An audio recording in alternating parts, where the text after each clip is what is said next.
All righty, here we are. Hello and welcome to our 10th Entrepreneurs Espresso on PANJ Radio as the music fades out.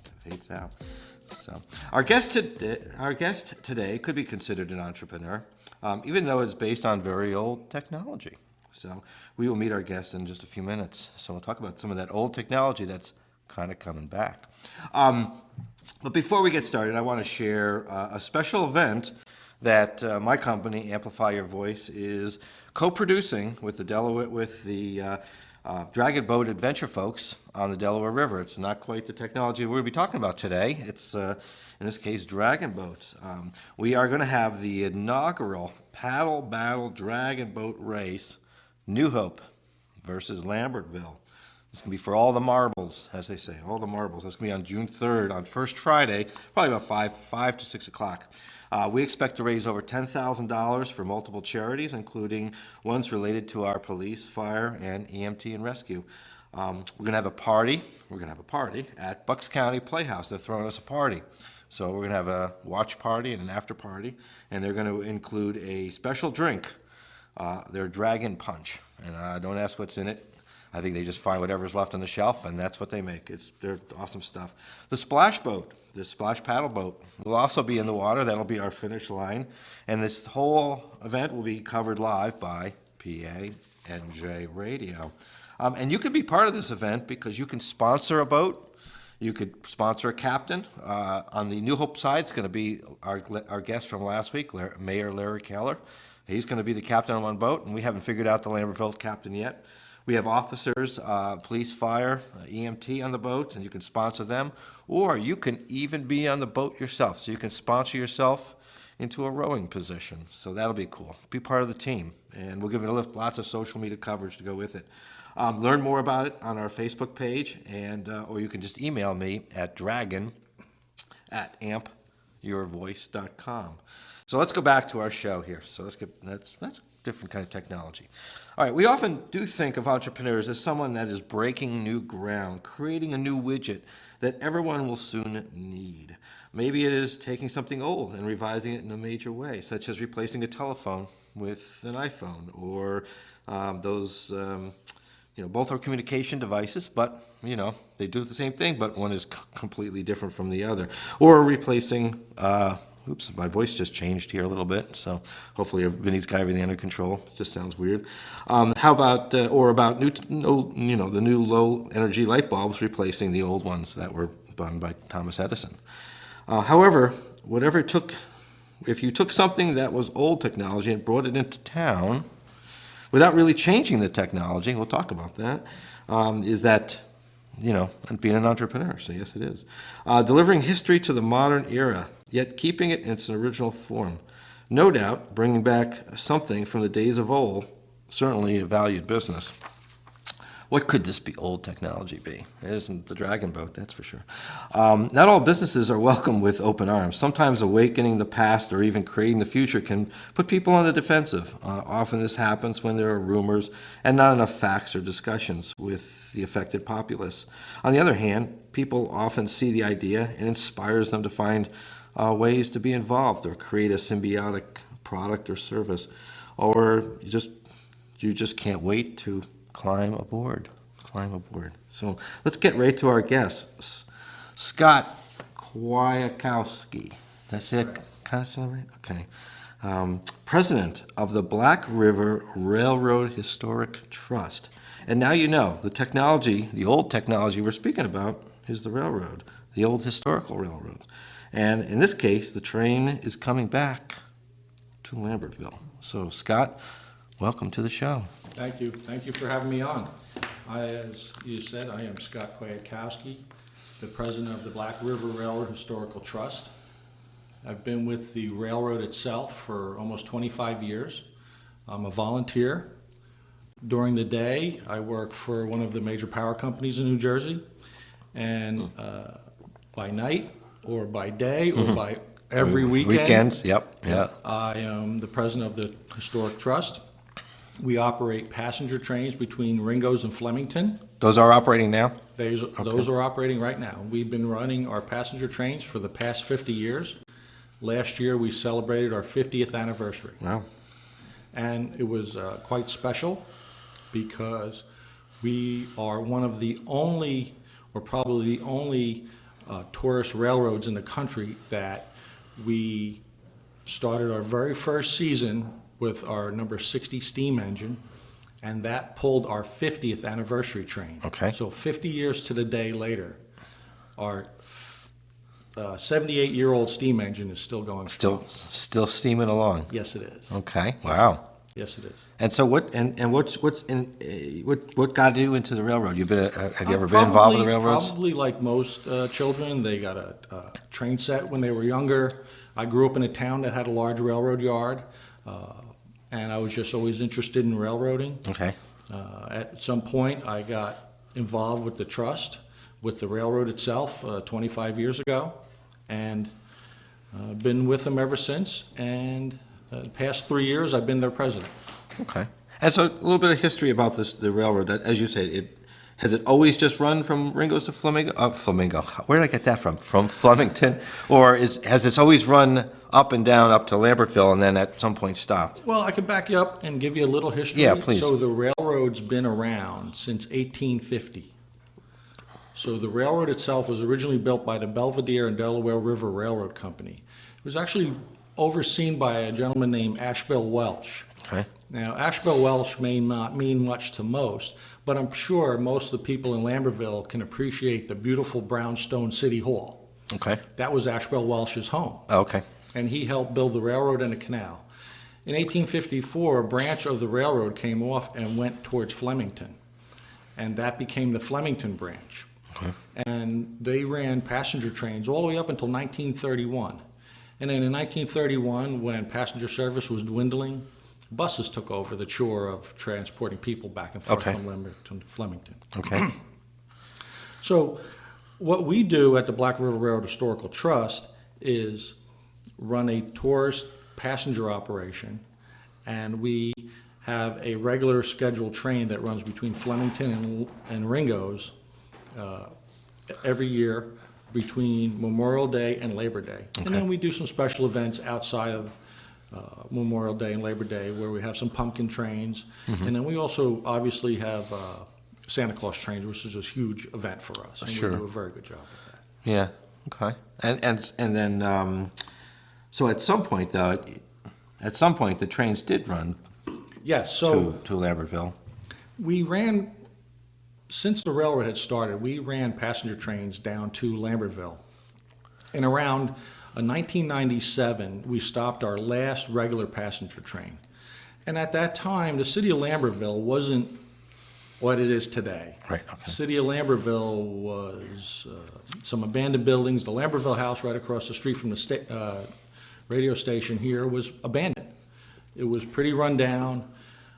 There wasn't a whole lot of activity, and for us to maintain 7 miles of railroad back to Ringo's, it was very difficult. So there wasn't a whole lot of return on investment. Wasn't able to, with the amount of passengers that were riding in Lambertville, worthwhile to keep the tracks open. Okay. We did run some individual charter trains up until about 2003. And then after that, all that was down here was maintenance away trains and maintenance of way runs just to make sure that the railroad was left open. Okay. And that was about 2007 when the last time the railroad was actually open from end to end. And did it go any further south of here from Lambertville down to Trenton or? The tracks go down to about a mile south of Bridge Street, so a mile south towards Trenton. Okay. They were pulled up back in the early 80s. Okay. They actually at one point were stubbed off all the way down to the Golden Nugget Flea Market, and then those tracks got pulled up. Okay. So at one time, you used to actually be able to take a train down to the Golden Nugget Flea Market. Okay. I'm sure they would love to have that back. Oh my goodness, that'd be great. But it didn't really go much further than that. It wasn't really a regular passenger line like we're used to, like with New Jersey Transit and such. Not during our tenure. It did for Yeah, the back long- in- Yeah, back in the day, yes. Yeah, about 1982 is when the railroad was actually pulled out and train service was severed from Trenton. Okay. Yes. And then how about freight? Freight ran from Trenton all the way up here into Lambertville. They interchanged with our railroad, the Black River and Western, over by Holcomb Jimison. Okay. And those freight cars got, when the railroad got pulled out, freight trains now brought their freight into Three Bridges off the Lehigh Valley, which now is the Norfolk Southern Railroad. Okay. So that's where any freight traffic that comes into the Black River and Western Railroad, that's where it comes in at, in Three Bridges. Oh, okay. Okay. So it's up in that up north from here. I know where that area is. There has not been a freight train down here in 30 years. Okay. Yeah. Because I know there's little stubs that go off by Nice Lumber and over down toward Finkel's. Yeah, so Nice's lumber siding hasn't been used in 30 plus years. Okay. The other stub that heads up towards the quarry in Stockton, again, that probably has not been used in 25 years. So while the track is still in, the crossing that was crossing Route 29 going into the quarry, that's been removed. Okay. Okay. And then and so how is the trust funded then? And we'll talk about it in two parts. The current operation is as you say, it's the tourist line that you run basically in the summer months. That's between Flemington and Ringo's. How long is that ride, by the way? So the ride is about an hour and 10 minutes round trip from the time you get on to the time you leave to the time you return. It's about an hour and 10 minutes. Okay. So it's ideal for a nice little outing for a couple to get on and enjoy. And actually, before we get to the funding part and such, and what kind of a scenery does it currently go through and by? Between Ringo's and Flemington, you can get to see the nice hillside, look up towards the Kingwood area, if you will, that part of the railroad. So while it's not as scenic as it used to be, because with the car dealerships and a few other areas, some stuff getting built up a little bit, the ride from Ringo's to Lambertville is beautiful. Okay. It is just flat out beautiful. The only grade crossing is up at Boss Road, which is about 6 miles from here. You got Route 29, we cross Route 29 going north. Okay. And then about 5.5 miles of railroad is all through the woods, all through the Alexauken River. Right. Okay. Yep. I was, it's funny because we moved here about a year and a half ago, and I know my partner, she remembers actually taking the train with her kids to Lambertville back in the day, late 1900s, 1990s, 1900s. She's not that old. You look good for your age. She's not that old. So, but I always kept wondering about that train stop over by the farm, on 29. I was like, is this thing ever going to go off? So it's good that all that stuff is still there, including the one that's over here too. So, and then so back to the funding. So then how is the thing funded both from the current operation and then your plan going forward to move the track, which we'll talk about in a few minutes? Yeah, so like most tourist operations throughout the country, they're nonprofit. So we're nonprofit also. We were incorporated in 2001. Although the railroad, I said before, was here for 50 years, was always run by volunteers. And it was always run by the family that actually owns the railroad and the railroad tracks. But the group was always run by volunteers. So as the family who owned the railroad, got elderly and they passed on, the trust was formed in 2001. And the volunteers run the passenger trains, and we get all of our funding through ticket sales and donations. Okay. So that's how all of our funding to do all of the projects that we do. So this family doesn't own the system anymore? It's all part of the trust, or is there still family involved with the ownership? The family still owns the railroad. Now, when you say owns the railroad, what does that precisely mean? So the railroad from the railroad from Three Bridges to Lambertville is owned by a family, and they operate the freight service that goes from Three Bridges to Ringo. Okay. All right. They used to run the passenger operations, but like I said, they weaned that off, and the Black River Railroad Historical Trust was formed to continue running passenger operations. It was at a time when a lot of railroads and a lot of the economy was struggling, and was it really worth it to try to keep the passenger operations going? So the trust stepped in, the volunteers organized, and became a 501c3. And that's how we continue to run our trains today. So, and what kind of what are your types of trains that you have? So the pride of the fleet is our steam engine. It's number 60. It's a 1937 Alco steam engine. It was built in New York State. It originally worked for the Great Western Railroad and actually spent now, since it's been on Black River and Western's property, it's been here for longer, 51 years now. Its whole existence. Than its original existence at the Great Western. It used to pull sugar beets out west. That's what its job used to be. So it's all restored and maintained to all of the federal regulations by a great volunteer crew, very talented crew. It's pretty amazing the stuff that they can accomplish on that steam engine. And we're one of the only railroads in the country that operate a steam engine during our Christmas train. So it's very challenging to run a steam engine in the winter because it's a wide open cab and there is no heat.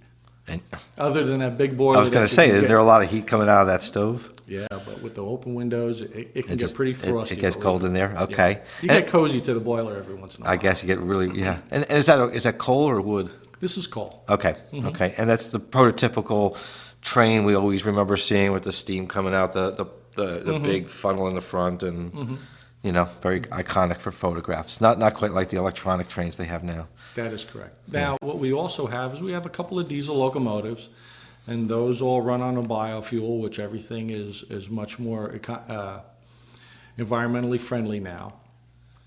And then we also have our passenger cars, which are 1920s era passenger cars. We've just completed a restoration on one of our cars that was from the Central Railroad in New Jersey.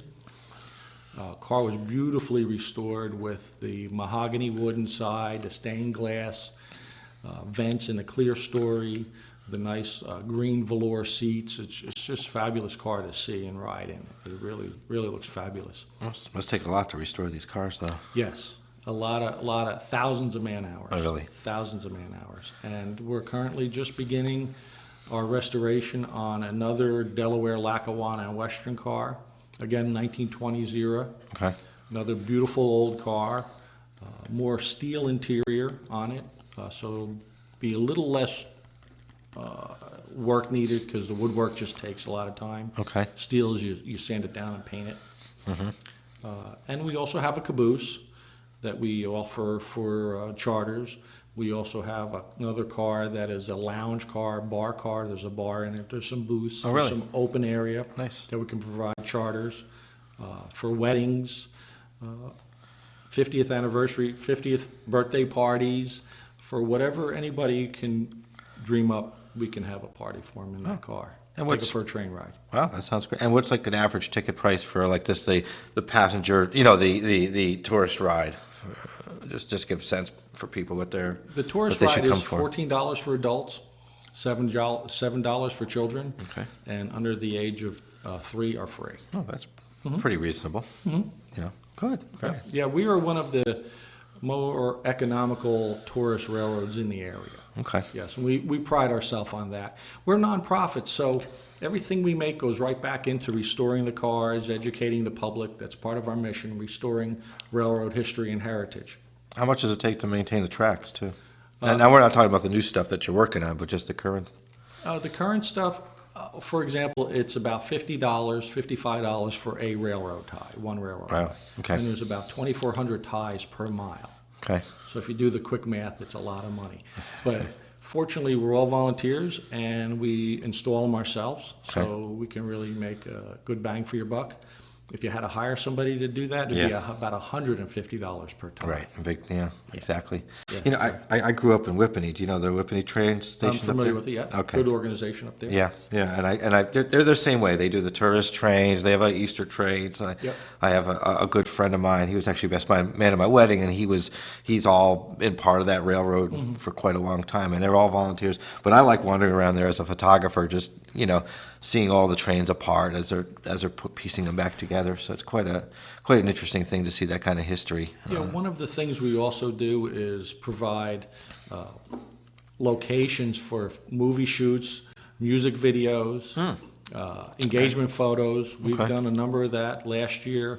we did a movie shoot for Blood Feuds, and it was about Bat Masterson and all of that. So Okay. it was kind of Wow. neat that they had all that. They used the steam engine for a backdrop. So we also do that too. Wow, that's great. Yeah. So you, Yes. and what about in the off season? What's In the off season, we work on the equipment. Right now, the steam engine is apart, getting its annual maintenance and inspections. In another couple of weeks, we'll have the federal regulators in to observe all of our repairs and make sure they're all done properly. okay? We're working on restoring one of their coaches that's been in service, but it needed a little freshening up, so we're doing that. We recovered the seats, all new vinyl, took all the windows out, repainted them, restored some of the mahogany windows that are mahogany woodwork that's in the cars, upgrading our sound system in the cars, and we're doing that now. We'll have our luggage racks, but there'll be some suitcases on the luggage racks, but inside those suitcases are the speakers for the PA system. Oh, okay. So we're trying to be real clever. Oh, to try to make it look a little realistic. Exactly. Yeah, because you're not bringing luggage on there, so. Yeah, exactly. So we're just trying to make it look as period as possible. Okay. So what made you think, okay, now that we're doing this and we're running pretty well and we're fixing all our trains, everything's working perfectly, hell, let's go to Lambertville. So what made you think, let's go back and take those tracks, which you said have been maintained since the early 2000s, and go back at it? So for a lot of the members of the group, they all remember, we have, as you know, we have a lot of new young members, but there's a lot of members like myself who've been around. I was a regular conductor on the Lambertville train when I first started in the mid-90s. So there's that charm of coming back to Lambertville. But also part of our mission is to preserve railroad history and heritage. And there is far more history and heritage down here in Lambertville than on the rest of the line.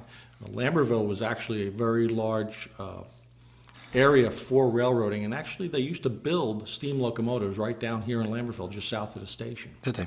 Yes.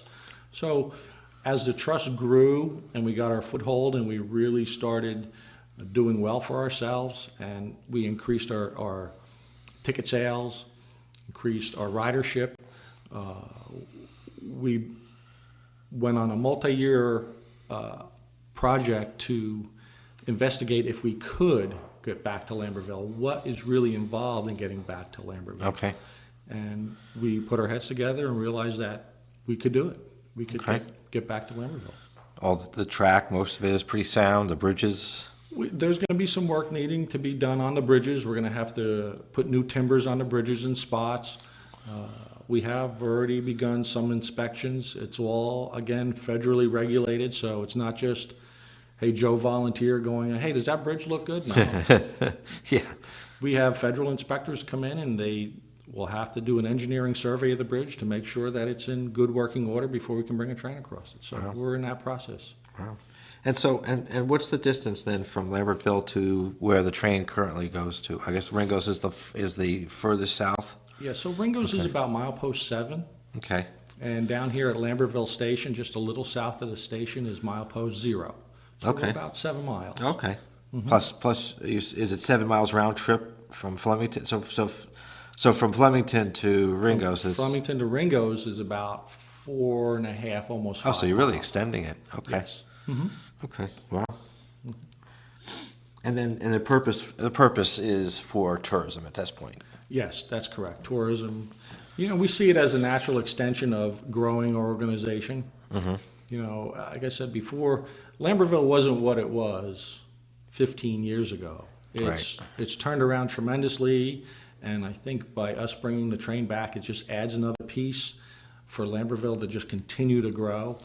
And it's a natural progression for us as our organization, for us to grow.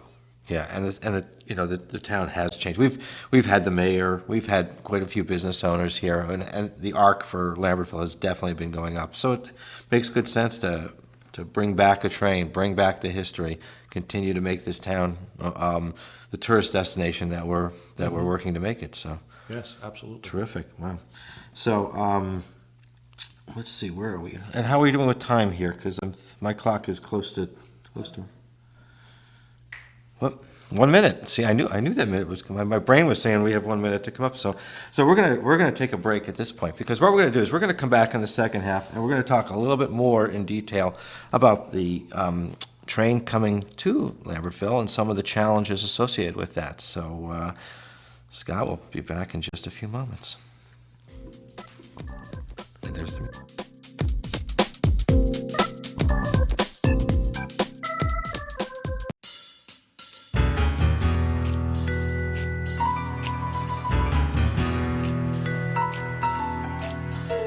Are you having fun running your business marketing? Or does online marketing and social media overwhelm you? Would you like to use Facebook, Twitter, Pinterest, Instagram, Snapchat, or LinkedIn, to name just a few online social marketing opportunities to market your business successfully? Amplify Your Voice can help. We work exclusively with local businesses in the PA&J radio target area of Hunterdon, Mercer, and Bucks counties, offering social media workshops, one-on-one coaching, managed services, direct online marketing, and web design.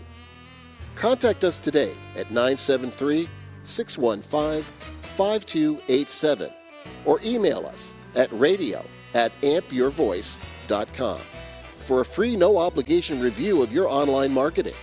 You can also visit us at www.ampyourvoice.com. Amplify your voice in a crowded market. Together, we will put the fun back in your business marketing.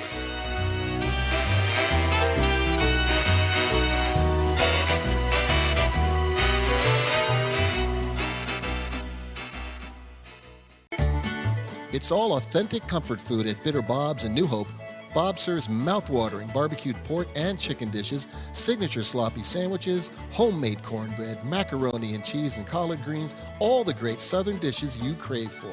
Bob serves weekend brunch, lunch, and dinner, BYOB, with an outside patio that is dog-friendly, and he has a kids menu. Great desserts, too. And Bob can cater any event, big or small. Tell the waitstaff you heard this commercial and get 10% off. Bitter Bob's in New Hope, PA. Authentic comfort food for your family.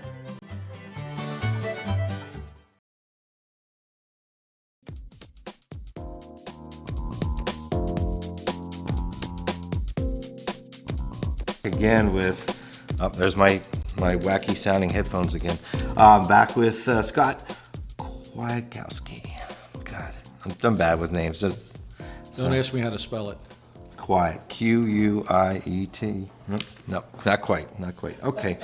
So anyway, so listen, in the first half of the show, we really talked about the history. And I think one of the things that stood out for me was the idea that the train stopped coming to Lambertville when Lambertville became kind of dead. There was no reason for the tourists to be here. In fact, there was lots of stories of people who would bypass Lambertville to go to New Hope. So it says a lot to me that now that we are back to being a great destination, the train wants to come back too, and the tourists will come with them. So we have the train over on the New Hope side as well. So and they're probably running the same kind of thing. Do they do anything over there on the New Hope side in more passenger or freight? They do a little more business than we do. But it's strictly tourism, or do they also do business? For the operation that runs out of New Hope, it's strictly tourism. Okay. Yep. Now they have a ton of trains just sitting on the siding. Some of them look like they've are decaying, and for me as a photographer, I like looking at the old rust and everything. What's with the trains there? Is that just old trains that just like a graveyard for them? I kind of equate it this way: is that it's like somebody who bought an old car. Yeah, I've seen those too. And they park it in a garage, and we're going to get to it at some point. Yeah. And they're useful. We have some of our own that are sitting in Ringo's, but they're valuable in the sense that during restorations we can go get some parts off them if needed, or we'll help other tourist operations throughout the country. We're always this little network of, horse trading, different parts. You have this, we have that. Right. What do you need? And it all works out well for preserving railroad history. Yeah, and your base is out of Ringo's? Our base is out of Ringo's. That's where our yard is, and that's where we keep all of our equipment, do all our maintenance, have our gift shop, have our museum. Okay. That's where we have mostly everything that happens that's our nucleus. That's the center of the world for us. Now, do people go from Ringo's to Flemington, get off the train and do anything and come back later, or is it really just a round trip? It's not any kind of commute, not like a business commuter line, but like if you want to do shopping in Flemington, could you take the train from Ringo's there or not? You sure could. Yeah, really? You could. So the way our schedule is, it allows for folks, if you live in downtown Ringo, you can get on a train, go up to Flemington, do some shopping, and come back on one of the later trains. Absolutely. I know the organization that handles the commuter and buses, HART, Okay. that's in Hunterdon County. They're hoping to help expand that a little bit as far as having folks have some accessibility to the train, to be able to bring them, so folks who can't get out, can't drive or anything like that, they can walk to this train. Get on our schedule. We're certainly not in a position to increase the schedule. It's just not feasible. Right. Okay. But it makes people, what that organization does, makes people aware that, hey, if you need to get to Flemington, you could get on the train Okay. and take the train up.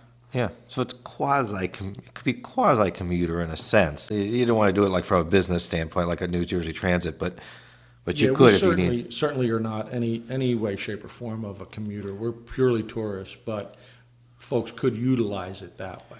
And that would be an interesting thing going to Lambertville. Because we have parking issues here and such that you could. I mean, I'm guessing that this is a long range picture, but you can get on the train in Flemington or Ringo's, Yep. and come and spend the day shopping, have lunch in the city, in our city here, and then get on the train and go back home. That was one of our most popular trains, was called a Saturday night special. Okay. And we would pick up people in Flemington, pick up people in Ringo's, and then bring them down here to Lambertville. And the train would lay over for a few hours, allow people the time to eat, socialize, go visit the shops, and then they would get back on the train and we'd bring them back.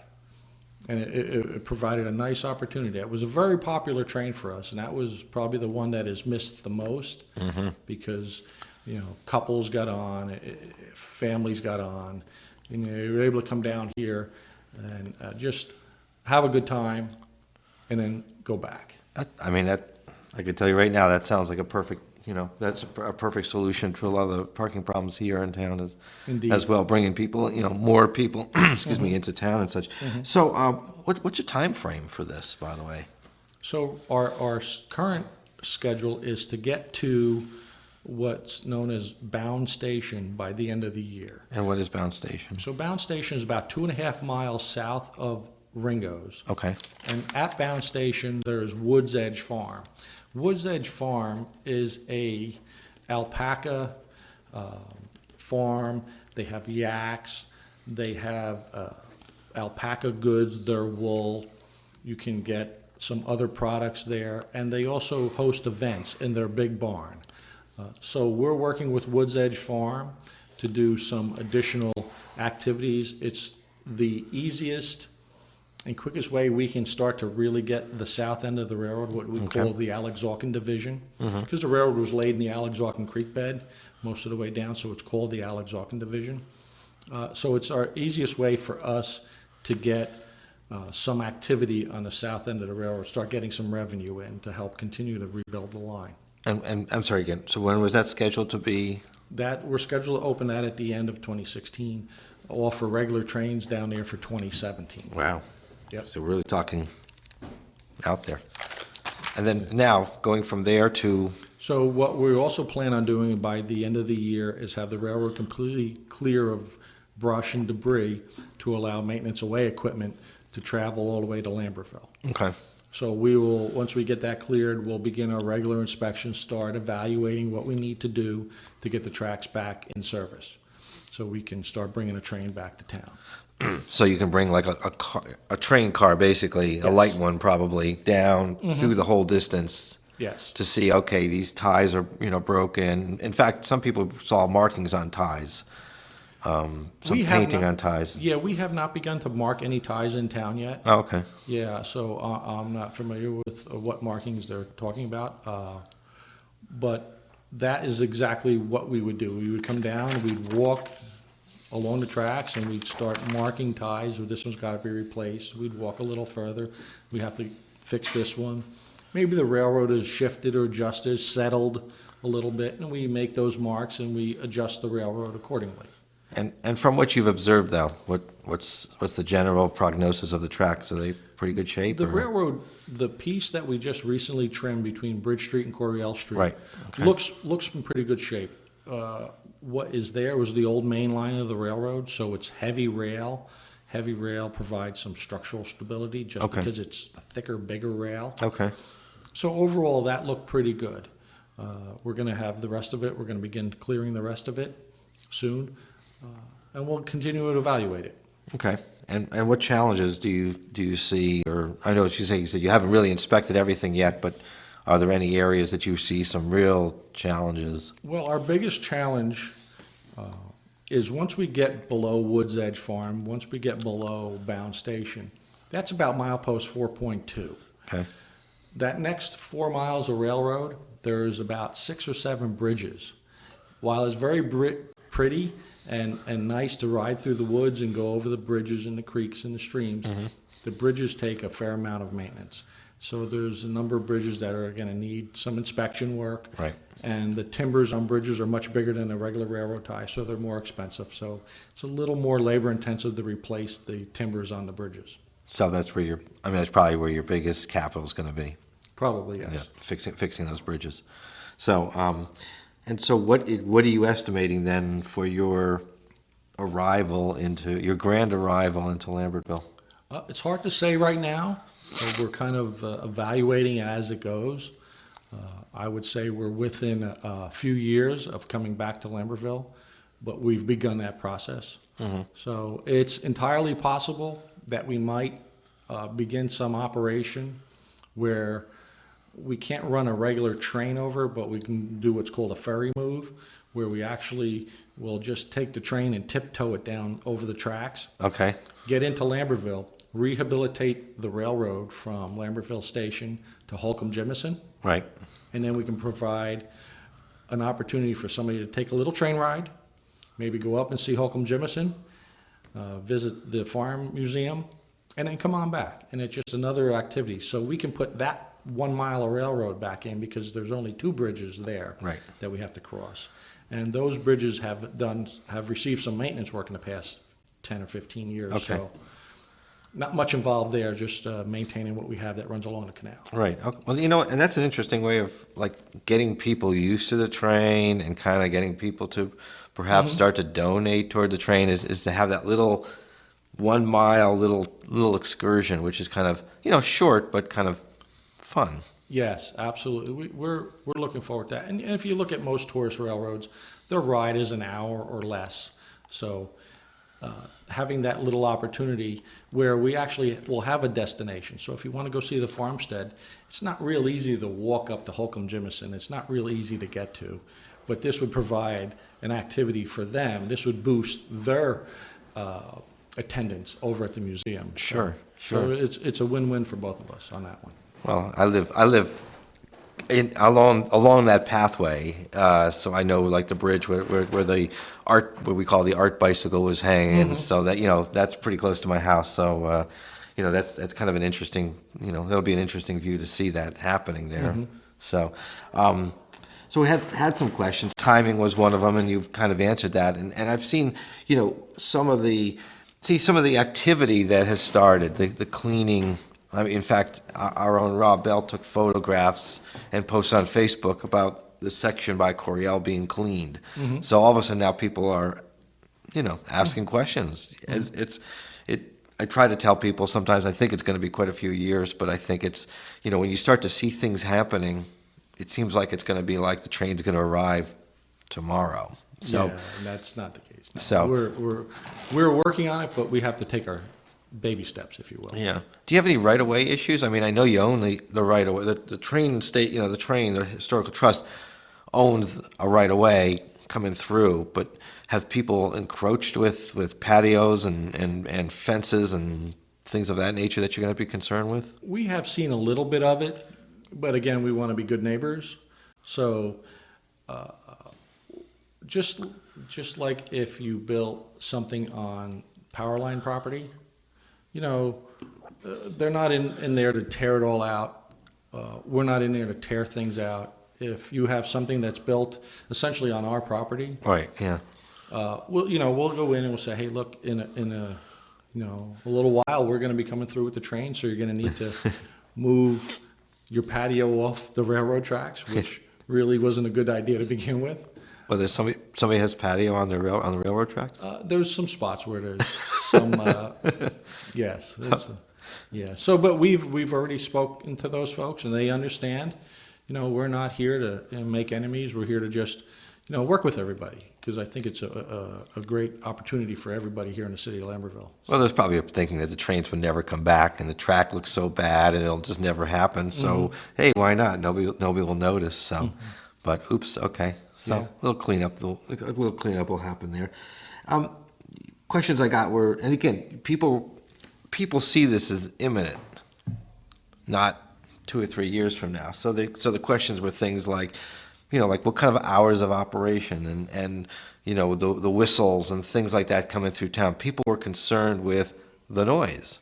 So now I know this is a lot earlier, but the thing about it is people are already thinking about the train. So any kind of thoughts that you have on that would be probably helpful. So the train will operate during daylight hours.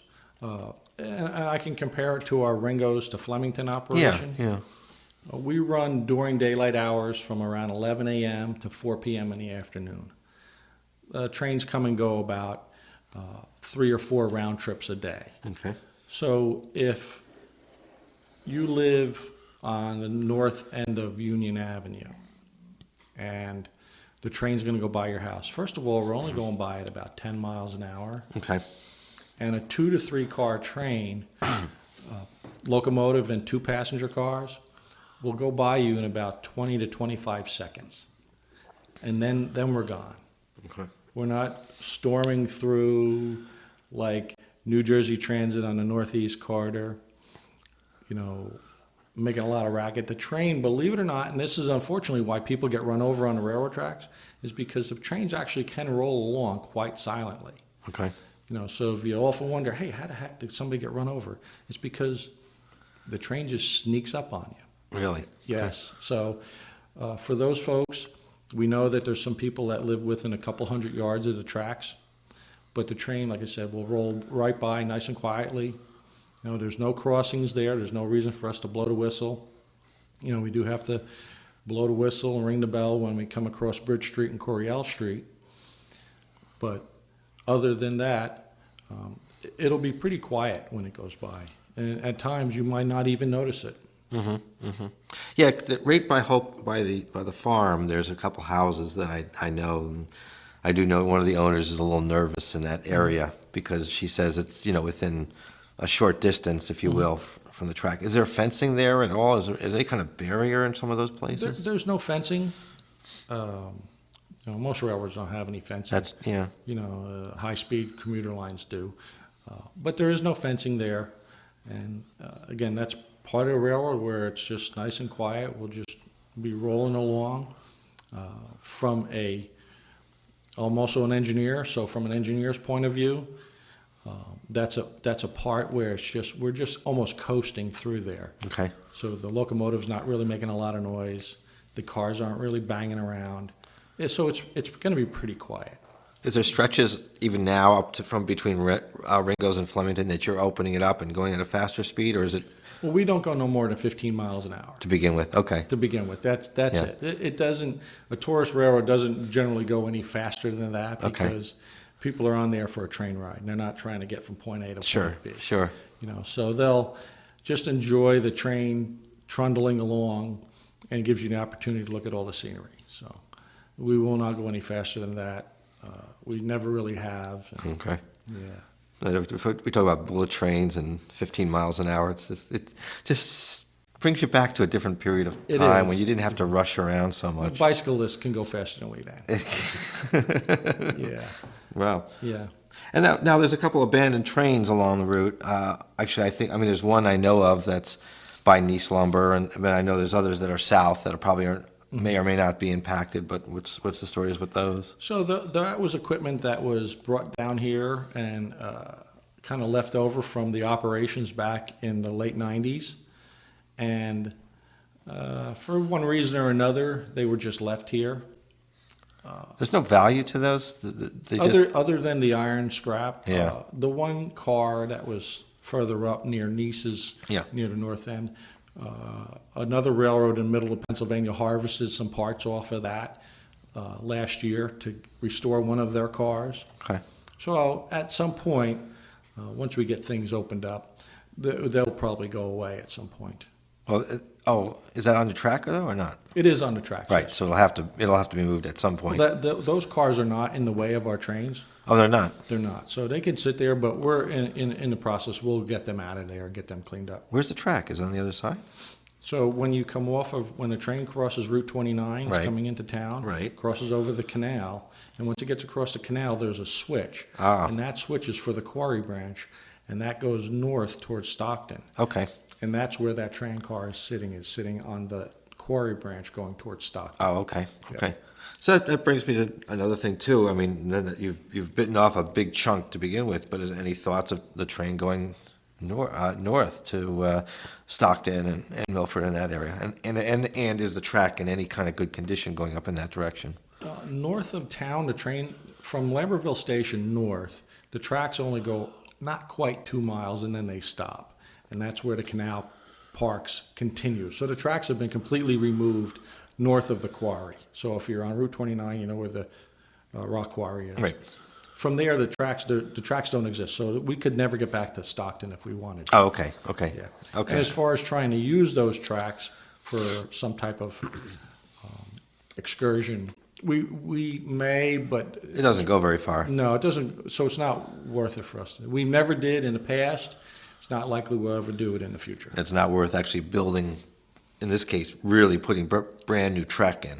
Correct. That's not, okay. Correct. I rode my bike past that and I was watching, and at some point you just see the tracks just disappearing. So, so that's not viable. So really, it's really Lambertville, and that's kind of it. That is correct. Yes. So, what's your relationship with the Lambertville station? So, I mean, a lot of talk has been, and remember we were talking about rumors and discussions and things, but right there, I've been hearing stories about the patio that Dan uses for, at the station pub is train property. So when we were coming down here, and we had our regular passenger trains, that's where our passengers boarded.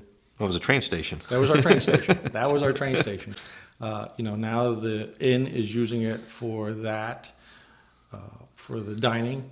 So we're going to have to work that out. Is that section, or is some section still owned by the railroad? Yes, that piece, the platform actually all the way up to the front of the building is actually owned by the railroad. That whole piece up to the building, Yes. up to the edge of the building.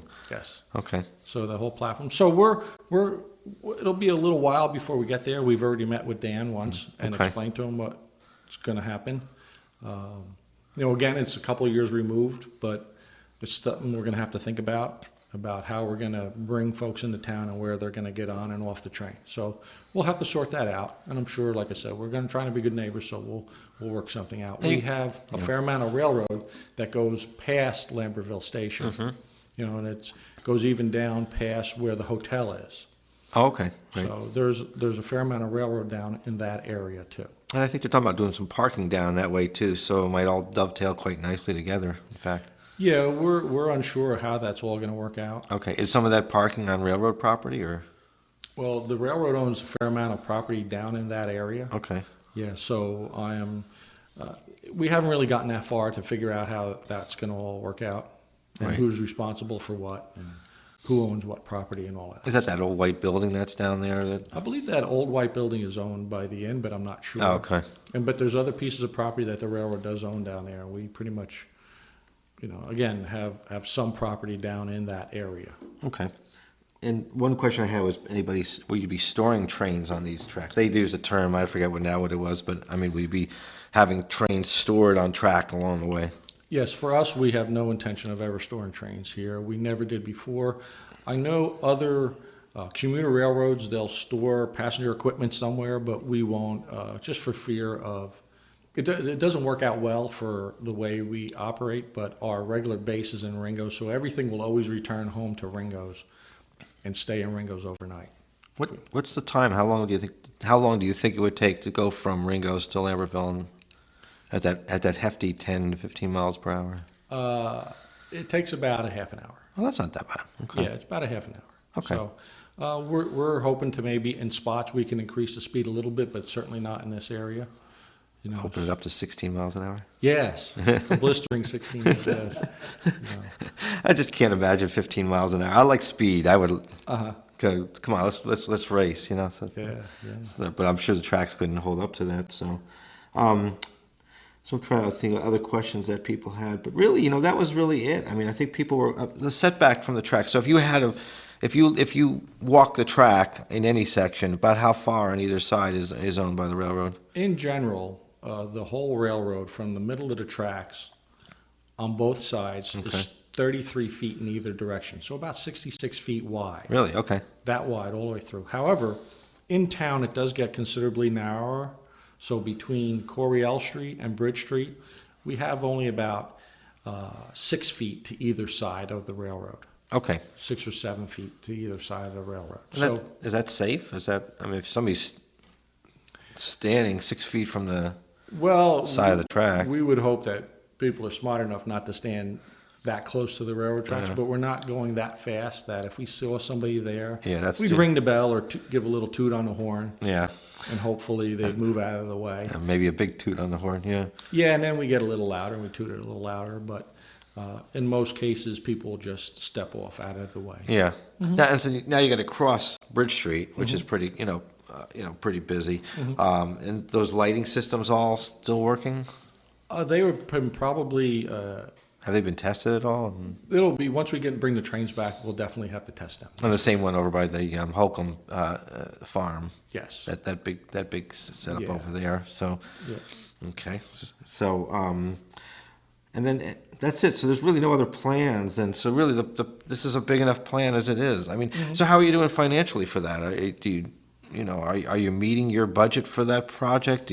How are you getting donations? How are you funding this new project? We're funding it again through ticket sales, but we're also funding it through LambertvilleRail.com. Okay. So at LambertvilleRail.com is where we have a fundraising website. Okay. And it explains more about the project. So if anybody wants to learn about more of the project, they can go to LambertvilleRail.com, look at that, and follow some of the other links. Brings us to our frequently asked questions page, and also shows some of the activities of the volunteers actually replacing railroad ties and swinging 90-pound spike mauls. There you go. It's a very physical job, but I like doing it personally because good exercise. Good right? exercise for sure. But and you're going to be at Chad Fest. So what are you going to be doing at Chad Fest? Again, we're going to have a table set up. And we're just going to explain to folks. We'll have some handouts. Okay. We'll have some giveaways. Okay. And we'll explain to people what we're doing and what we are, just like we are on this radio show. So no trains though.